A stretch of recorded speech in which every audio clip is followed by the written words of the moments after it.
Kita sudah memasuki pelajaran yang kedua. Judulnya adalah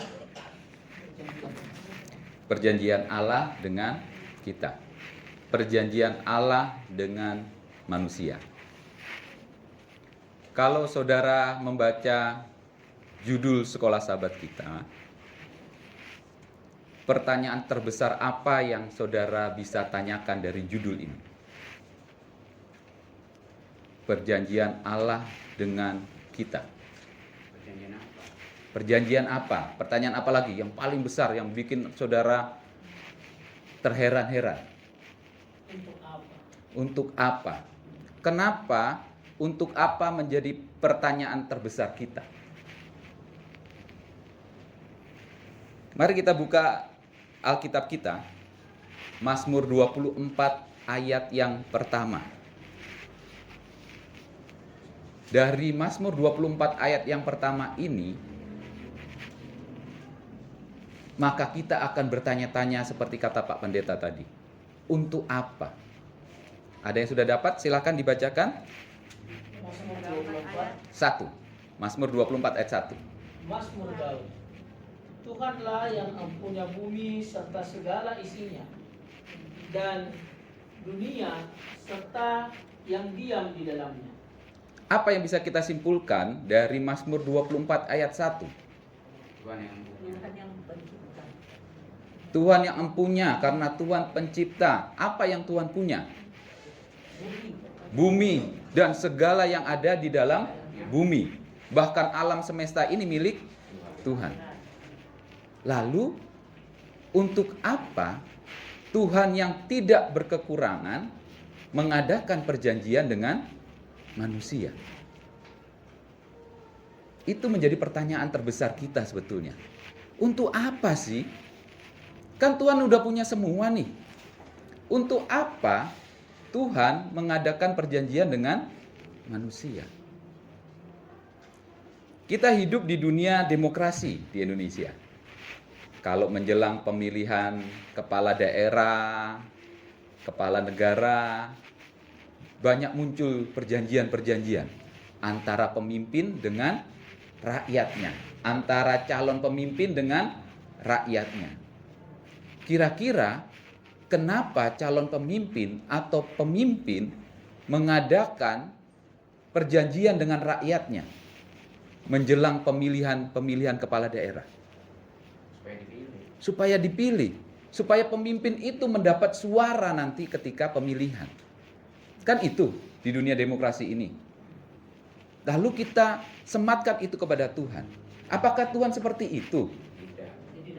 Kan Tuhan nggak perlu kan ya suara kita. Perlu tidak Tuhan itu kehadiran manusia? Apa karena tidak ada manusia Tuhan itu akan mati? Kan tidak juga. Jadi kenapa Tuhan membuat perjanjian dengan manusia? Itu pertanyaan terbesar kita. Kita akan lihat ada banyak perjanjian Tuhan dengan manusia di Alkitab, tapi kita akan lihat 4 perjanjian Tuhan dengan manusia. Lalu kita ambil pelajaran, pertanyaan utama kita, mengapa Tuhan mengadakan perjanjian dengan manusia. Mari kita ke perjanjian yang paling pertama yang tercatat di Alkitab, yaitu perjanjian Tuhan dengan Adam dan Hawa. Perjanjian ini bersifat bilateral, jadi ada 2 pihak, pihak Tuhan dan pihak manusia. Dan masing-masing pihak mempunyai kewajiban. Mari kita lihat pada perjanjian pertama, Tuhan dengan Adam dan Hawa. Apa kewajiban Tuhan? Apa yang Tuhan akan lakukan dalam perjanjian ini? Kejadian 1 ayat 28 sampai 29. Bapak Garfield boleh bantu baca? Kejadian 1 ayat 28 sampai 29. Ini yang akan Tuhan kerjakan. Kejadian 1 ayat 28 sampai 29. Allah memberkati mereka, lalu Allah berfirman kepada mereka, beranaklah dan bertambah banyak, Penuhilah bumi dan taklukkanlah itu, berkuasalah atas ikan-ikan di laut dan burung-burung udara, dan atas segala binatang yang merayap di bumi. 29. Berfirmanlah Allah, lihatlah, aku memberikan kepadamu segala tumbuh-tumbuhan yang berbiji di seluruh bumi, dan segala pohon-pohonan yang buahnya berbiji, itulah akan menjadi makananmu. Tuhan akan melakukan ini kepada manusia. Tuhan akan membuat manusia itu mampu untuk beranak cucu. Artinya memiliki keturunan. Yang kedua yang Tuhan lakukan kepada manusia dalam perjanjian ini adalah Tuhan akan membuat manusia itu berkuasa atas langit dan bumi. Berkuasa atas tanahnya, berkuasa atas makhluk-makhluk yang hidup di dalamnya. Entah itu binatang di darat, burung di udara, binatang di dalam laut, bahkan tumbuh-tumbuhan di bawah kuasa manusia. Itu yang Tuhan lakukan dalam perjanjian ini. Lalu apa yang harus dilakukan oleh manusia? Kejadian 2 ayat 16 dan 17. Ibu Mei. Kejadian 2 ayat 16 dan 17.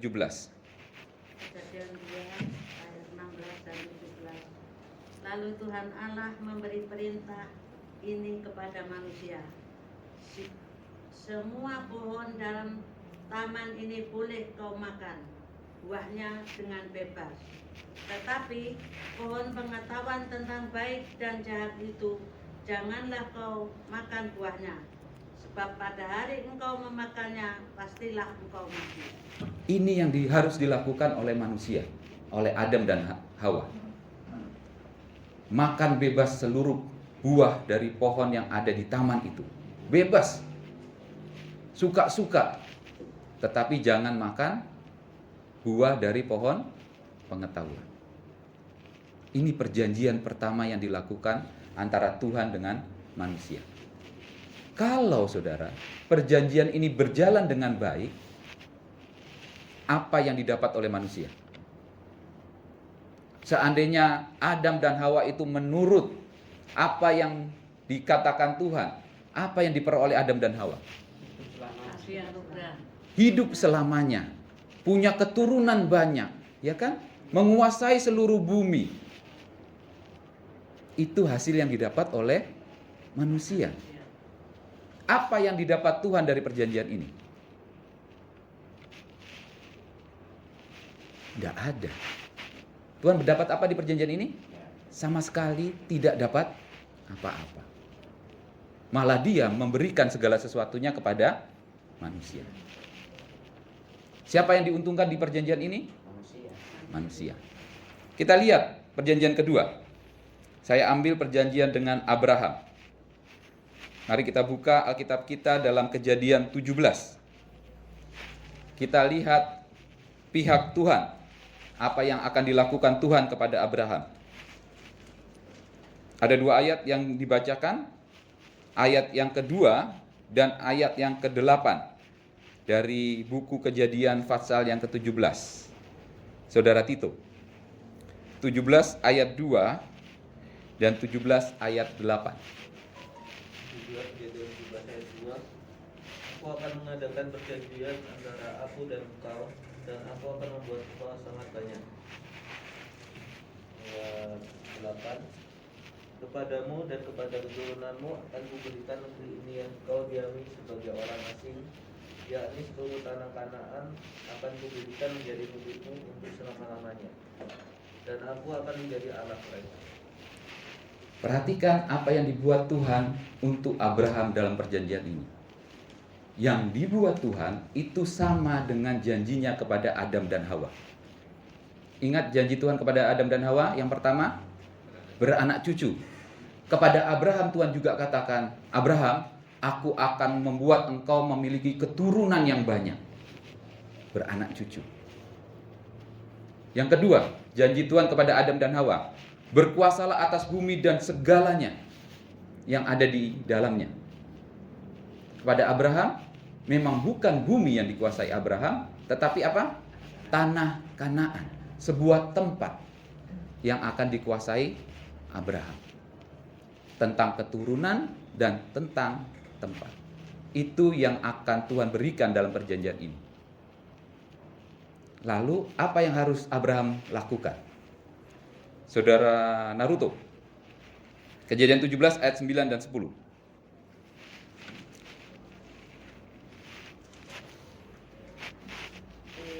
Ayat 9 dan 10. Lagi firman Allah kepada Abraham, dari pihakmu engkau harus memegang perjanjianku, engkau dan keturunanmu temurun, inilah perjanjianku yang harus kamu pegang, perjanjian antara aku dan kamu serta keturunanmu, yaitu setiap laki-laki di antara kamu harus disunat. Apa yang harus Abraham lakukan? Setiap laki-laki harus disunat. Kembali pertanyaannya, saudara. Jika perjanjian ini berjalan dengan baik, apa yang diperoleh Abraham? Dan kita tahu perjanjian ini berjalan dengan baik. Apa yang diperoleh Abraham? Keturunan. Bukan cuma satu, tetapi bagaikan bintang di langit, bagaikan pasir di pantai. Banyak keturunan Abraham. Apalagi yang didapat oleh Abraham? Tanah Kanaan, tanah perjanjian. Jadi apa yang sebenarnya diperoleh Abraham? Bayangkan saudara, kalau saudara punya anak, lalu punya cucu. Cucu saudara punya anak, punya cucu lagi. Cucu dari cucu saudara punya anak, punya cucu lagi. Cucu dari cucu saudara punya anak, punya cucu lagi. Terus menerus seperti itu. Mari kita bayangkan itu, yang awal adalah Bapak Garfield Posuma. Nama Posuma itu tidak pernah terhapus dari muka bumi. Setuju?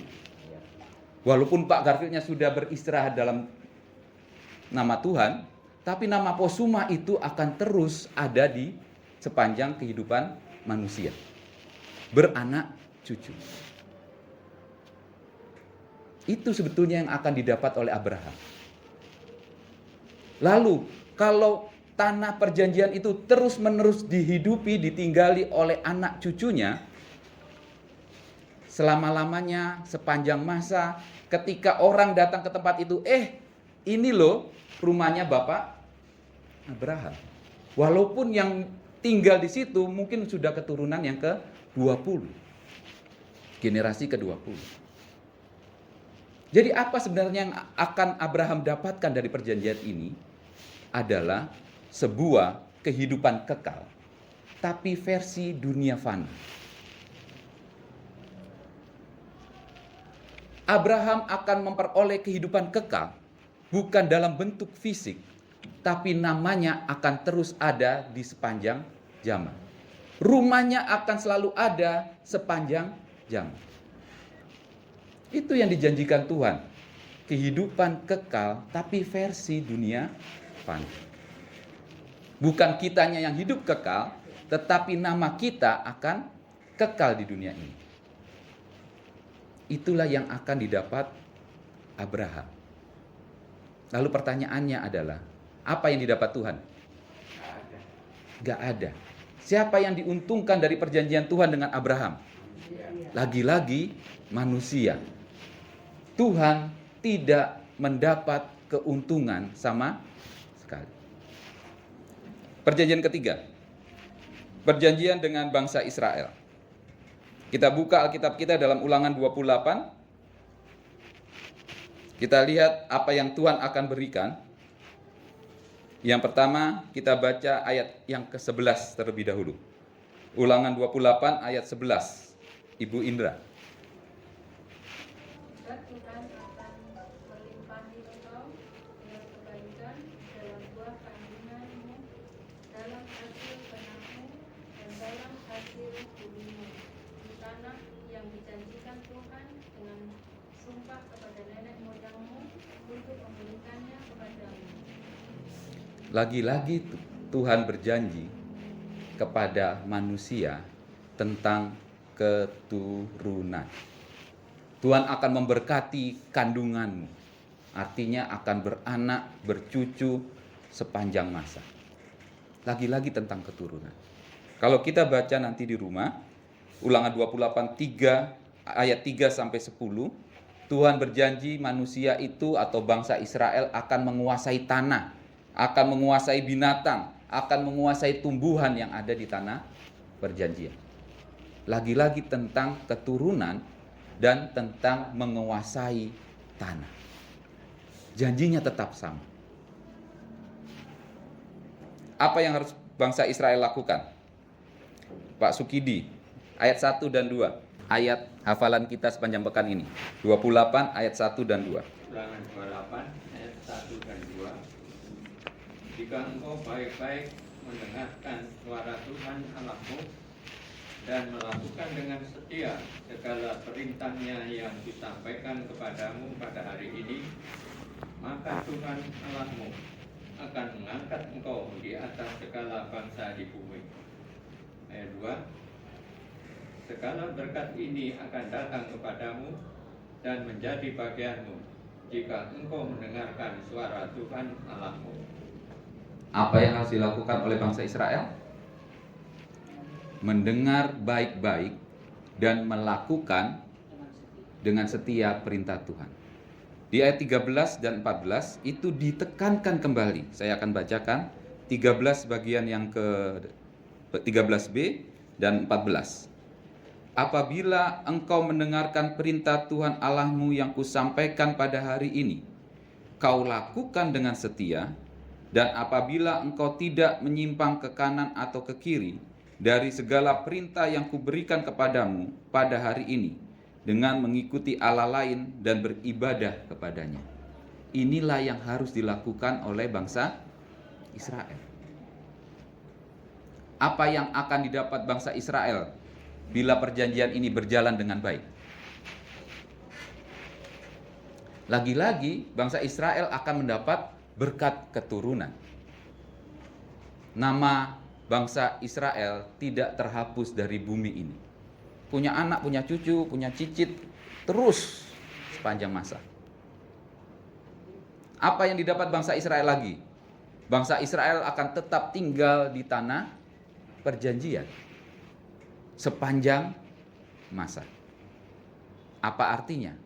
Lagi-lagi perjanjian Tuhan dengan manusia ini menyediakan sebuah kehidupan kekal, tapi masih versi dunia fana. Namanya akan selalu ada sepanjang masa. Tanahnya, tempat mereka tinggal akan selalu ada sepanjang masa. Kehidupan kekal versi dunia fana. Siapa yang diuntungkan dari perjanjian ini? Tuhan. Lagi-lagi yang diuntungkan adalah manusia. Mari kita buka di ayat yang ke-9 dan 10 dari Ulangan 28. Lalu kita bandingkan dengan perjanjian dengan Abraham di Kejadian 17 ayat 7. Ibu Karolin akan membacakan Kejadian 17 ayat 7. Saya akan membacakan Ulangan 28 ayat 9 sampai 10. Silakan Ibu Karolin. Aku akan mengadakan perjanjian antara aku dan engkau serta keturunanmu turun-temurun menjadi perjanjian yang kekal, supaya aku menjadi Allahmu dan Allah keturunanmu. Bagaimana agar Abraham itu bisa memperoleh kehidupan kekal versi dunia fana? Satu-satunya jalan adalah Tuhan itu harus menjadi Tuhannya dan dia harus menjadi umat Tuhan. Maka berkat keturunan, berkat tanah itu menjadi bagian milik Abraham. Bagaimana bangsa Israel agar dapat kehidupan kekal versi dunia fana? Ulangan 28 ayat 9 dan 10 saya akan bacakan. Tuhan akan menetapkan engkau sebagai umatnya yang kudus seperti yang dijanjikannya dengan sumpah kepadamu, jika engkau berpegang pada perintah Tuhan Allahmu dan hidup menurut jalan yang ditunjukkannya, maka segala bangsa di bumi akan melihat bahwa nama Tuhan telah disebut atasmu dan mereka akan takut kepadamu. Sama seperti Abraham, bangsa Israel harus menjadi umat Tuhan dan Tuhan harus menjadi Tuhannya umat Israel. Maka janji itu, perjanjian itu akan berlangsung dengan baik. Perjanjian terakhir, perjanjian dengan pengikut Kristus. Mari kita buka Yohanes 14.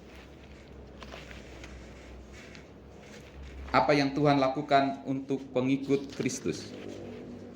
Saya minta tolong Bapak Pendeta, Yohanes 14 ayat 2 dan 3. Yohanes 14 ayat 2 dan 3. Di rumah Bapakku banyak tempat tinggal. Jika tidak demikian, tentu aku mengatakannya kepadamu. Sebab aku pergi ke situ untuk menyediakan tempat bagimu. Ayat yang ketiga.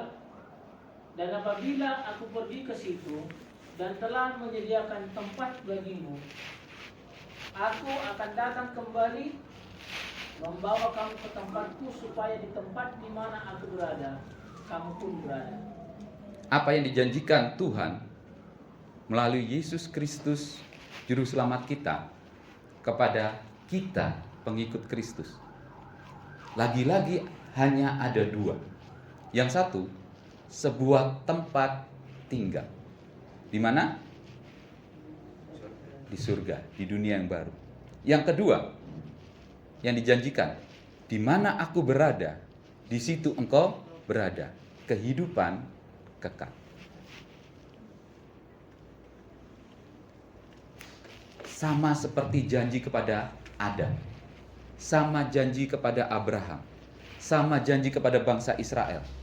Lagi-lagi tentang keturunan, artinya itu tentang kehidupan yang berlangsung terus dan sebuah tempat yang pasti untuk tinggal selamanya. Namun kali ini bukan hidup kekal versi dunia fana, tetapi Tuhan menjanjikan hidup kekal yang sebenarnya. Siapa yang diuntungkan dari perjanjian ini? Tuhan? Manusia? Tetap manusia. Apa yang bisa kita simpulkan dari 4 perjanjian dan banyak lagi perjanjian yang lain kalau kita belajar? Yang pertama kita simpulkan, Tuhan tidak mengambil sedikit pun manfaat dari perjanjian ini. Setuju? Gak ada manfaatnya untuk Tuhan. Mau ada, mau tidak ada perjanjian ini, tidak ada untung dan ruginya buat Tuhan. Tetapi satu-satunya pihak yang diuntungkan hanyalah manusia. Pertanyaannya, kenapa Tuhan mau repot-repot seperti ini?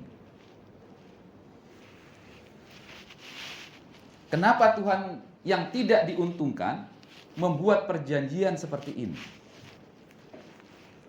Mengasihi manusia. Karena Tuhan mengasihi manusia. Mari kita buka. Bumi silakan dibaca, tolong. Yohanes 3 ayat 16.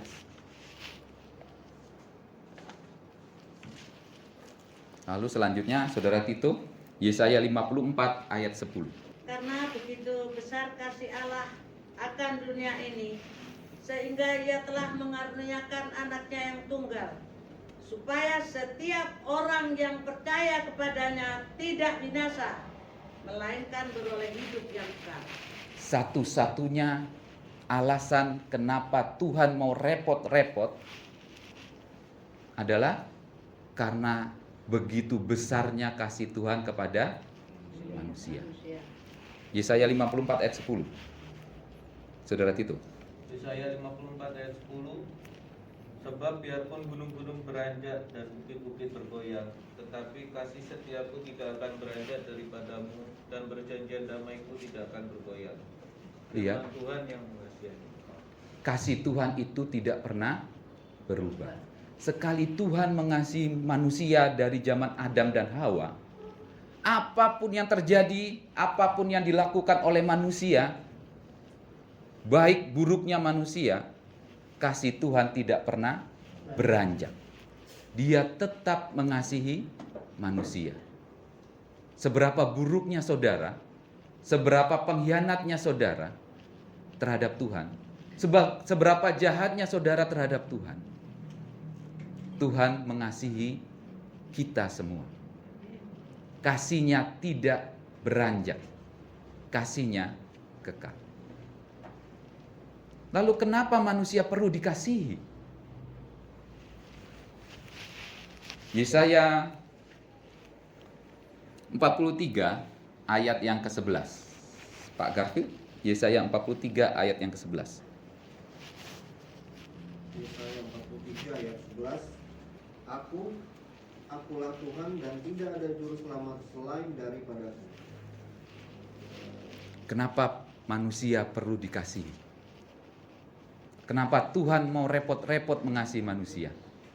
Selain karena kasih, karena faktanya adalah hanya Tuhan satu-satunya Tuhan. Hanya Tuhan satu-satunya juru selamat. Tidak ada di kolong langit ini, di alam semesta ini, yang mampu menyelamatkan manusia yang buruk itu. Oleh karena itu Tuhan mengasihi manusia. Manusia perlu keselamatan. Dan karena hanya Tuhan yang mampu menyelamatkan manusia, Tuhan mau repot-repot bikin perjanjian dengan manusia. Jadi perjanjian Tuhan dengan manusia itu harusnya kita syukuri. Tidak ada alasan yang jauh lebih penting selain menerima perjanjian antara Tuhan dengan manusia.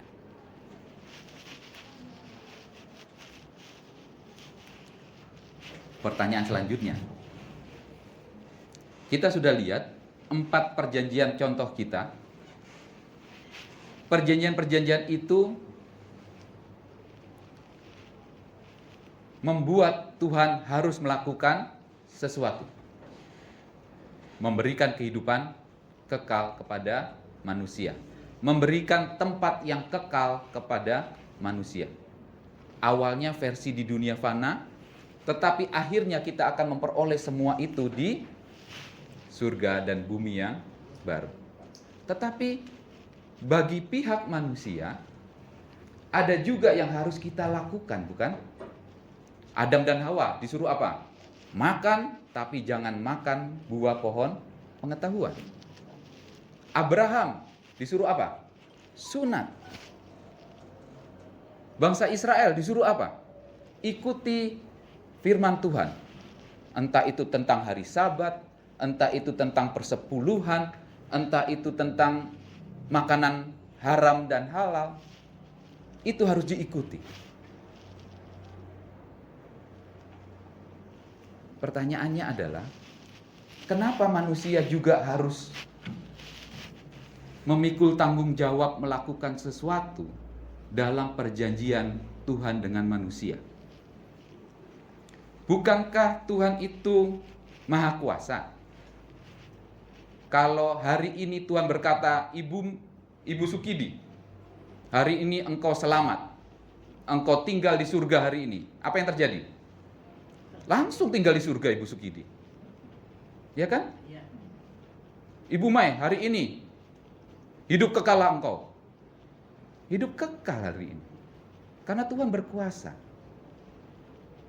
Tapi kenapa harus ada aksi manusia? Kenapa harus melakukan sesuatu? Seringkali kita terperangkap dengan kalau kita melakukan sesuatu, maka itu legalisme. Kita selamat karena perbuatan. Tapi nyatanya memang Tuhan menuntut kita melakukan sesuatu. Rasul Paulus bilang, aku telah mengakhiri pertandingan ini dengan baik. Karena dia melakukan sesuatu. Bukan berdiam diri. Duduk-duduk, tenguk-tenguk gitu ya, kata orang Jawa, tenguk-tenguk, datanglah keselamatan itu. Datanglah kehidupan kekal itu. Bukan seperti itu. Tapi mengapa manusia harus melakukan sesuatu. Saudara, coba bandingkan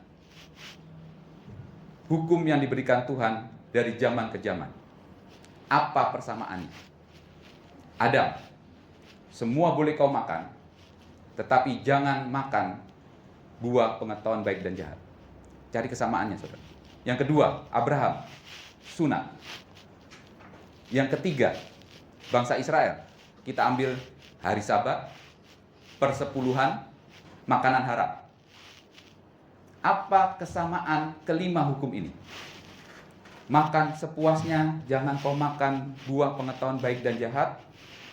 Sunat, Sabat, makanan haram, persepuluhan. Apa kesamaannya? Makanan. Pola apa yang sama dari makanan haram dengan sunat? Apa samanya? Jangan makan pohon pengetahuan baik dan jahat dengan Sabat. Apa samanya? Apa pola yang berulang? Mari kita lihat polanya. Dari Adam dan Hawa. Semua boleh engkau makan. Kecuali satu. Kita pergi ke hari Sabat. Ada berapa hari di kehidupan manusia? 7. 6 hari itu semua untuk engkau. Mau jungkir balik, mau lompat-lompat, terserah. Tapi hari ke-7 itu hari Tuhan. Bisa lihat polanya? Kita pergi ke makanan. Oh, semuanya boleh engkau makan, saudara.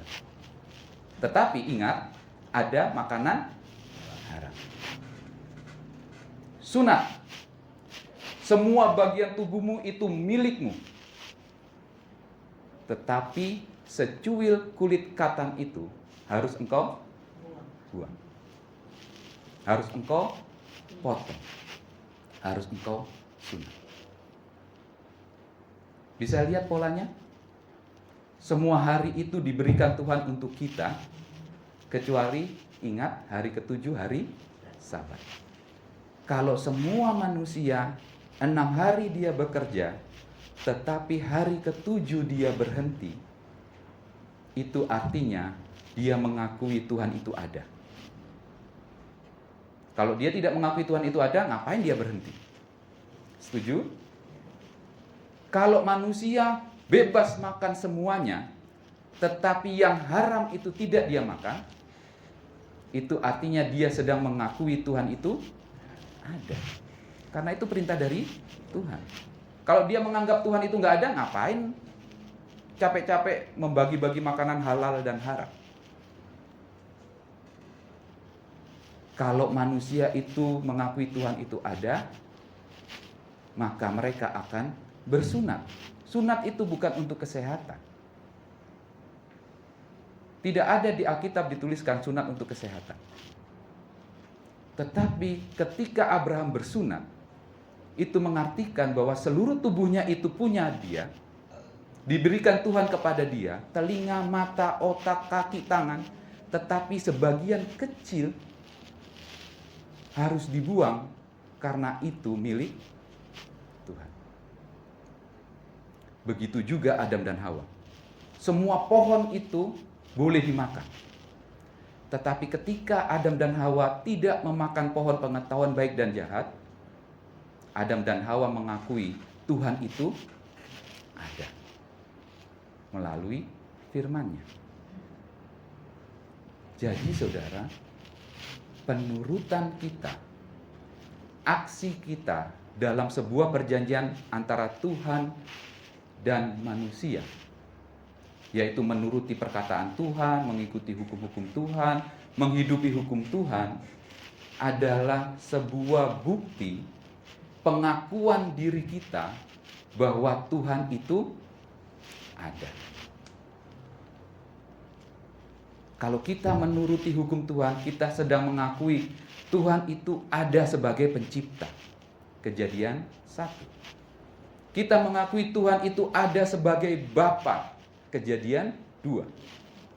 Kita mengakui Tuhan itu satu-satunya juru selamat. Kita mengakui Tuhan itu satu-satunya Tuhan. Kita melakukan hukum Tuhan bukan legalisme. Bukan untuk selamat. Karena keselamatan itu bagian Tuhan. Itu pihak Tuhan yang menyediakan keselamatan, bukan pihak kita. Pihak kita adalah mengakui keberadaan yang menyediakan keselamatan melalui penurutan. Maka kita punya cara pandang baru terhadap Yohanes 3 ayat 16. Karena begitu besar kasih Allah akan dunia ini, Tuhan mau menyediakan kehidupan kekal kepada manusia. Itulah kasih karunia. Agar barang siapa yang percaya. Bagaimana itu percaya?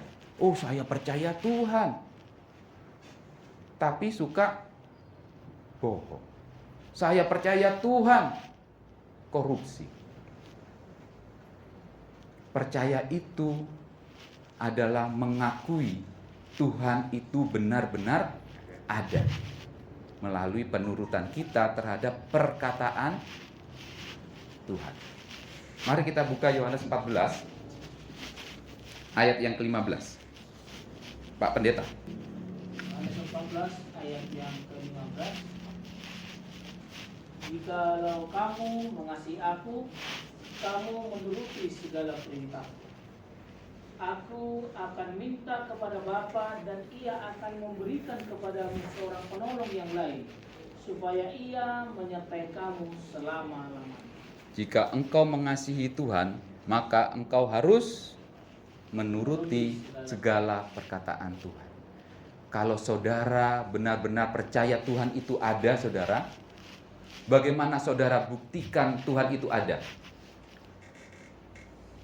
Oh, lihat pohon, lihat bumi, lihat alam semesta, itu menandakan Tuhan itu ada. Jangan salah, saudara. Ilmuwan-ilmuwan bisa membuktikan bahwa Tuhan itu tidak ada. Semuanya ini karena evolusi. Semuanya ini hanya kebetulan. Ada teori Big Bang. Dan saudara juga akan kesulitan membuktikan Tuhan itu ada. Ada punya pendapat bagaimana membuktikan Tuhan itu ada? Saudara panggil Tuhan ini datang ke sini, dia datang. Tuhan datanglah ke sini. Kita lihat Tuhan di sini. Gak bisa, saudara. Bagaimana kita membuktikan Tuhan itu ada? Kita merasakan kehadirannya. Yakin.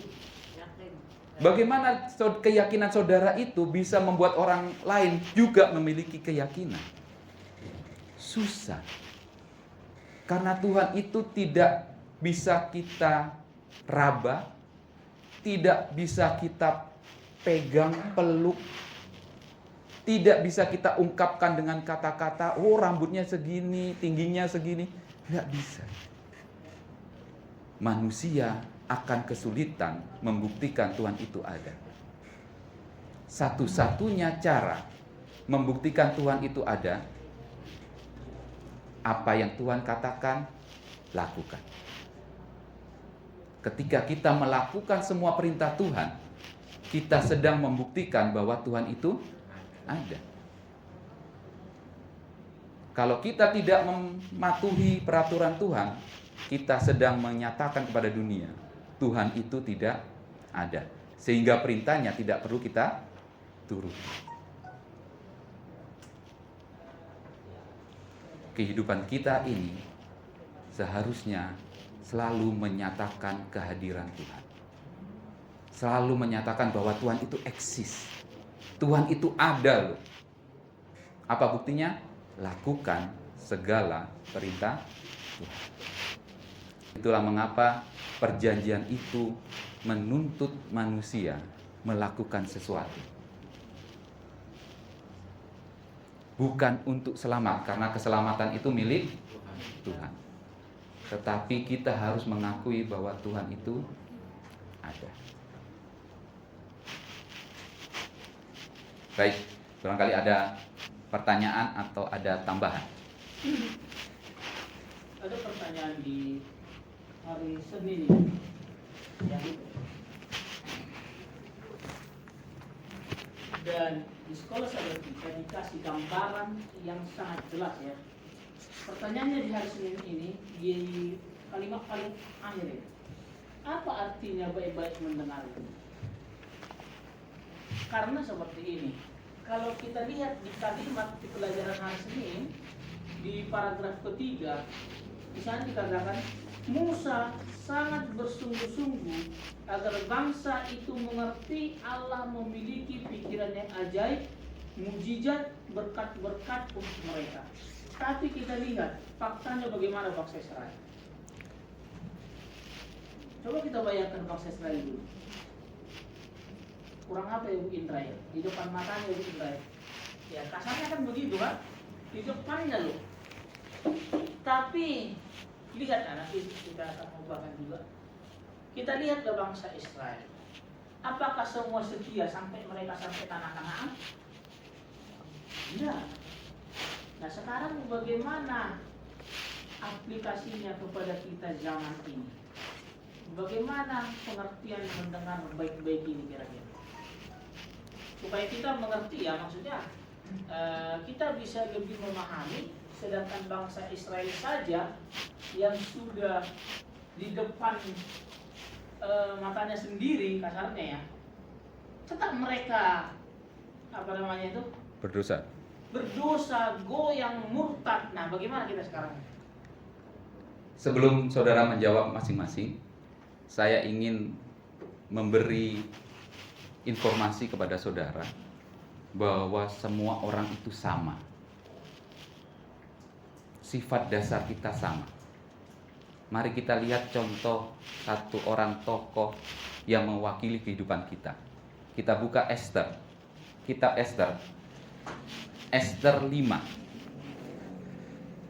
ayat 11 sampai 12.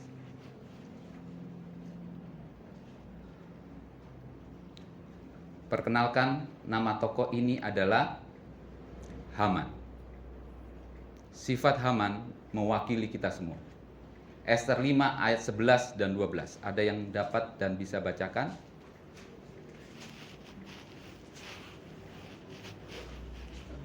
Ayat 11 dan 12. Maka Haman menceritakan kepada mereka itu besarnya kekayaannya, banyaknya anaknya laki-laki, dan segala kebesaran yang diberikan raja kepadanya, serta kenaikan pangkatnya di atas para pembesar dan para pegawai. Lagi kata Haman, tambahan pula, tiada seorang pun diminta oleh Esther sang ratu untuk datang bersama-sama dengan raja ke perjamuan yang diadakannya, kecuali aku.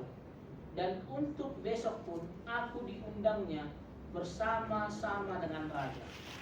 Bagaimana kita melihat kehidupan Haman? Haman itu adalah orang kedua terbesar di negeri itu setelah raja. Dia punya kekuasaan. Semua di bawah kakinya. Dia punya anak banyak. Dia punya harta yang banyak. Bahagia kira-kira hidup Haman? Tidak. Siapa yang merasa orang kaya itu bahagia hidupnya? Hampir semua kita merasa kalau kaya pasti bahagia. Tapi perhatikan ayat ke-13 Pak Pendeta. Kesaksian seorang kaya. Ayat yang ke-13, akan tetapi semuanya itu tidak berguna bagiku. Selama aku masih melihat si Mordekai, si Yahudi itu duduk di pintu gerbang istana raja. Lihat, dia punya segalanya saudara. Hanya satu yang dia tidak punya, yaitu Mordekai. Karena Mordekai tidak mau menyembah dia. Bayangkan di seluruh kerajaan itu ada 1 juta orang. Semuanya menyembah dia kecuali 1 orang. Dia merasa, yang aku punya itu sia-sia. Kurang 1. Bayangkan hanya kurang 1 di antara 1 juta. Dia tidak puas. Ingat hidup siapa ini saudara? Punya segalanya tapi kurang satu, dia tidak puas. Kehidupan Adam dan Hawa. Mereka punya segala macam pohon yang boleh dimakan, kecuali satu. Mereka puas dengan segala macam pohon? Tidak. Apa buktinya mereka tidak puas? Mereka makan pohon pengetahuan baik dan jahat. Saya dan saudara adalah anak-anak Adam. Dan kita memiliki sifat yang sama. Kita punya segalanya yang kita miliki hari ini. Tetapi seringkali kita melihat rumput tetangga lebih hijau. Itu sifat yang kita bawa, semua orang sama. Makanya kalau kita bertanya, kenapa bangsa Israel jatuh? Jawabannya karena mereka tidak berbahagia, tidak puas dengan apa yang mereka punya. Mereka tiap hari dikasih makan, mereka bilang apa? Pulangkan kami ke Mesir, makanan di sana lebih enak. Mari kita buka Ulangan 28.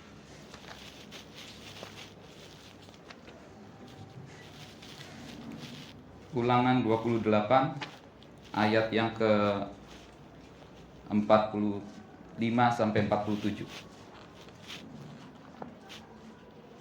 Ada yang bisa bacakan?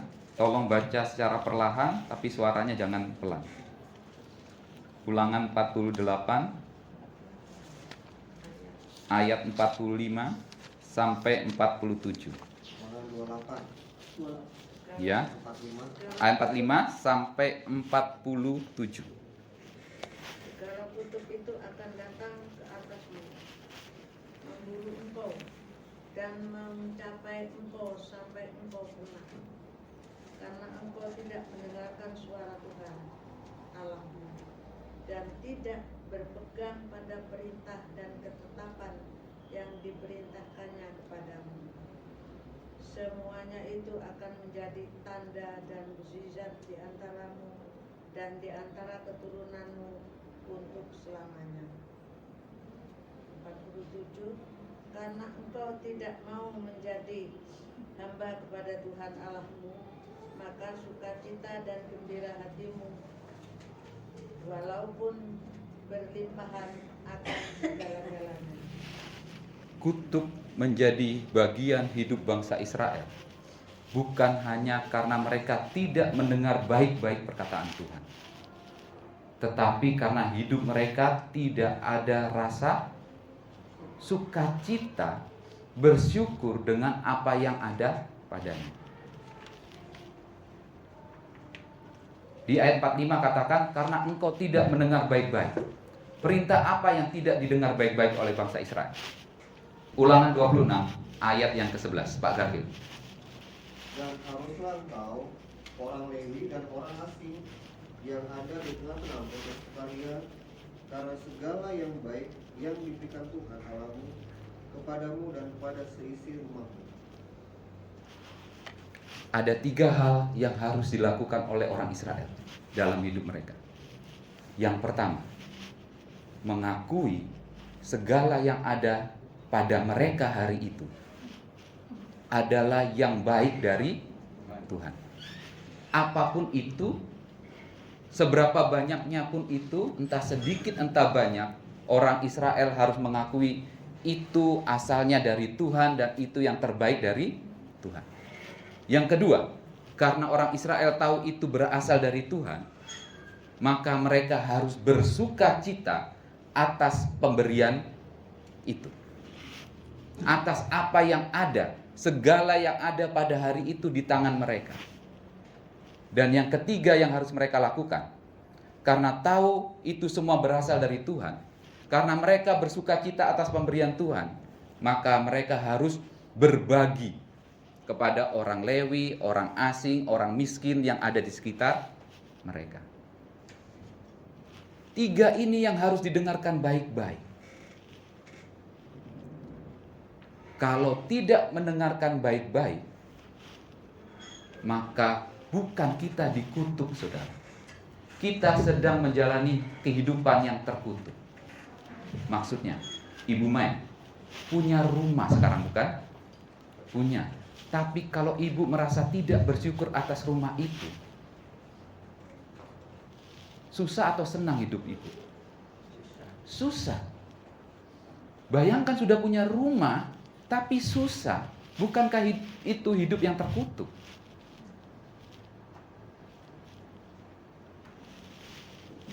Pak Titus, punya mobil, Pak?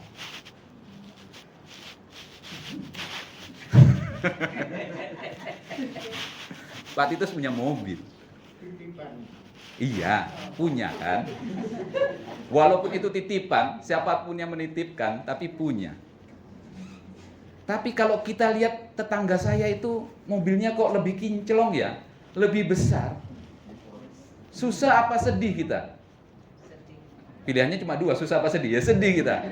Gak pernah kita senang. Wah, senang punya tetangga punya mobil bagus. Kita pasti sedih. Aduh, seandainya Tuhan saya punya mobil seperti itu, kapan ya?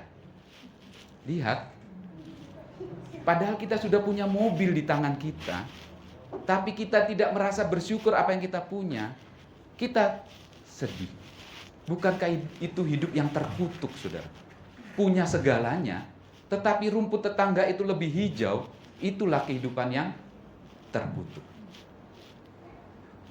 Bukan Tuhan mengutuk saya dan saudara, tetapi pilihan kitalah yang membawa kita menghidupi sebuah kehidupan yang terkutuk. Jadi, apa makna dengarkan baik-baik?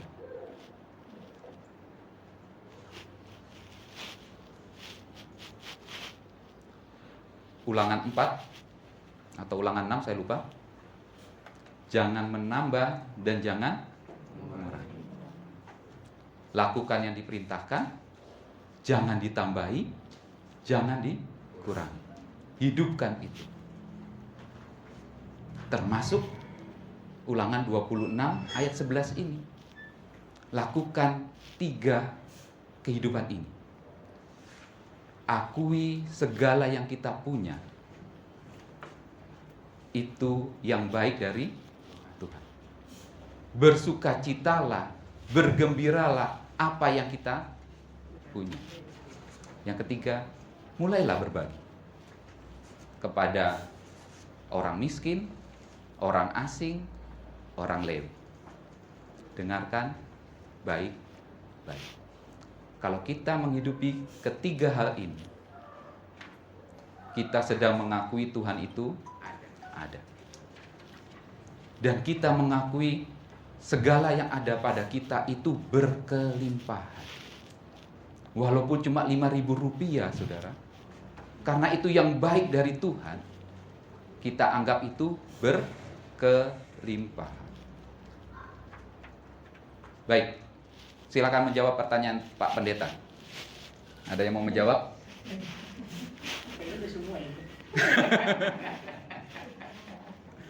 Kenapa orang Israel bisa berdosa padahal Tuhan ada di situ? Itu kan pertanyaan Pak Pendeta? Iya, gimana kita sekarang ini? Gimana kita sekarang ini? Tidak melihat, maksudnya ya, apalagi kita yang sekarang ini nggak melihat Tuhan, makin berdosa kita kan gitu kan.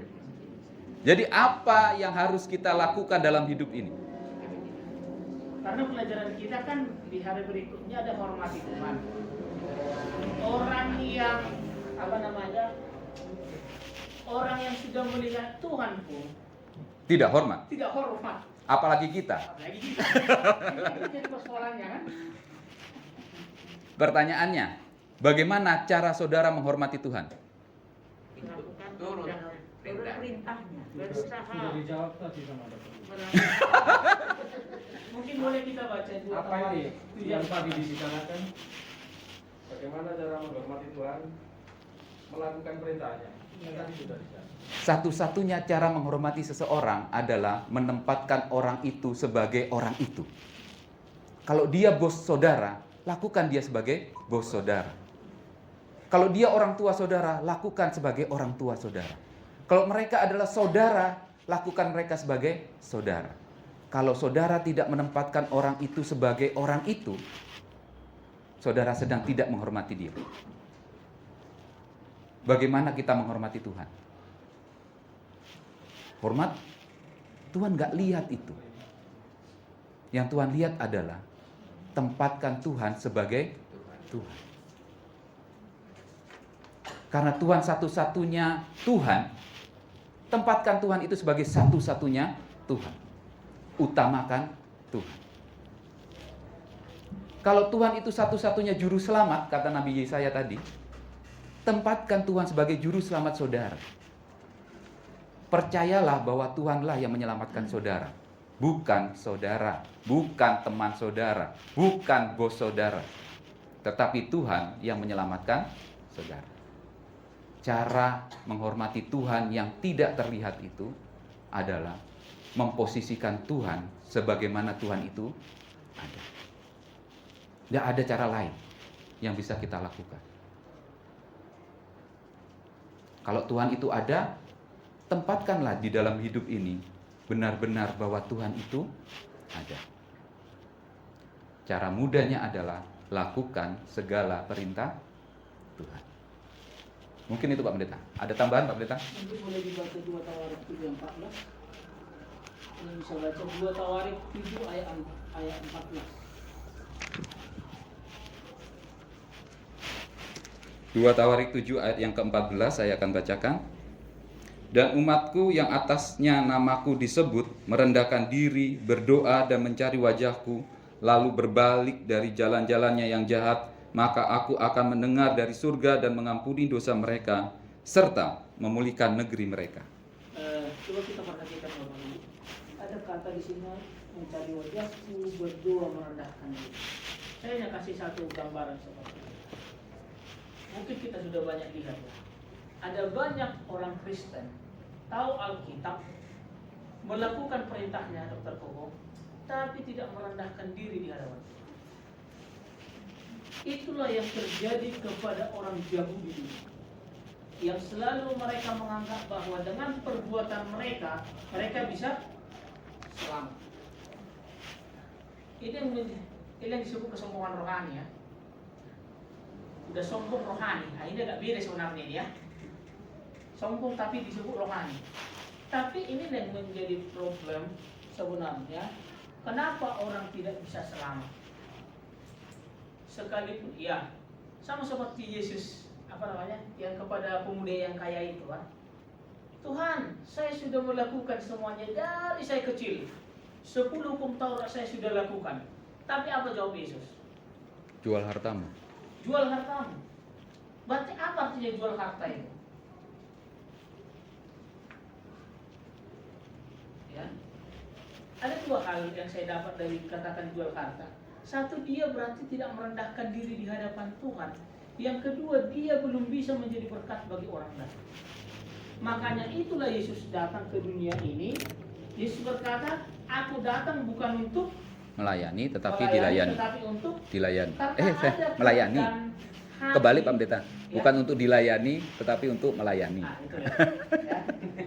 Jadi, apa yang saya maksud di sini? Karena Yesus punya roh kerendahan hati, sekalipun dia adalah juru selamat. Nah, itulah sebenarnya yang diperlukan orang-orang Kristen di dalam perjanjian itu yang paling besar. Makanya sampai Yesus berkata, lebih mudah masuk unta ke dalam lubang jarum daripada orang kaya masuk ke dalam, karena kerendahan hati itu kurang di hadapan. Ya. Makanya itu di sekolah sahabat kita ada kontrak perpuluhan, hormati Tuhan, sungguh-sungguh mendengarkan, cari dahulu kerajaan Allah dan kebenarannya, maka semuanya akan ditambahkan. Di sana semuanya perlu kerendahan hati. Makanya tadi dalam 2 Tawarik 7:14 katakan, merendahkan diri, berdoa, cari wajah Tuhan, Tuhan akan mendengar dan mengampuni dosa kita. Karena percuma kita datang kepada Tuhan berdoa tidak merendahkan hati, otomatis Tuhan tidak akan mengampuni dan mendengarkan kita. Ini mungkin sedikit tambahan kepada kita semua, karena jelas di hari Kamis di paragraf terakhir jelas dikatakan bahwa keselamatan adalah pemberian kasih dan tidak membutuhkan jasa di pihak kita. Kita tetap memiliki bagian untuk dimainkan dalam peran dalam drama pertentangan besar di atas bumi ini. Dengan menggunakan karunia kudus, kebebasan kehendak, kebebasan memilih, kita harus memilih untuk mengikuti dorongan Roh Kudus dan menuruti apa yang Allah minta untuk lakukan. Meskipun Allah menawarkan kita berkat-berkat dan hidup, kita dapat memilih kutuk dan kematian. Tidak heran Allah berkata, karena itu pilihlah kehidupan agar kamu dan keturunanmu dapat hidup. Nah, ini kalimat ini bagus ya. Sekalipun Allah memberikan berkat kehidupan, kita bisa saja memilih Kematian. dan kutuk. Nah, ini beda lagi Dr. Tomo. Sudah dikasih berkat jelas-jelas dari Tuhan, tapi itu pun dengan cara kita bisa kita kepada kutuk. Nah, itulah tadi yang merendahkan hati, itu mungkin sedikit tambahan. Baik. Jadi masih ingat cara kita menghormati Tuhan, menempatkan Tuhan sebagai Tuhan. Sisi lain dari cara ini adalah artinya kalau kita bisa menempatkan seseorang pada posisi sebenarnya orang itu juga artinya kita harus menempatkan diri kita pada posisi sebenarnya. Dalam perjanjian Tuhan dengan kita ada dua pihak. Pihak Tuhan yang menyediakan keselamatan dan kehidupan kekal, dan kita pihak manusia melakukan dengan setia perintah Tuhan. Jangan sekali-kali bertukar peran. Jangan sekali-kali kita menjadi Tuhan. Kita berbuat sesuatu untuk selamat. Saya datang ke gereja, saya bayar perpuluhan untuk selamat. Saudara sedang bertukar peran. Saudara menjadi Tuhan yang menyediakan keselamatan. Saya menyembah Tuhan karena saya takut dikutuk. Saudara sedang bertukar peran menjadi Tuhan yang menentukan siapa yang dikutuk, siapa yang diberkati. Jangan pernah bertukar peran. Ketika kita bertukar peran, pengalaman bangsa Israel itu menjadi bagian milik kita. Dari satu generasi yang diselamatkan dari Mesir, hanya 2 yang selamat. Karena mereka bertukar peran. Mereka menjadi Tuhan semua.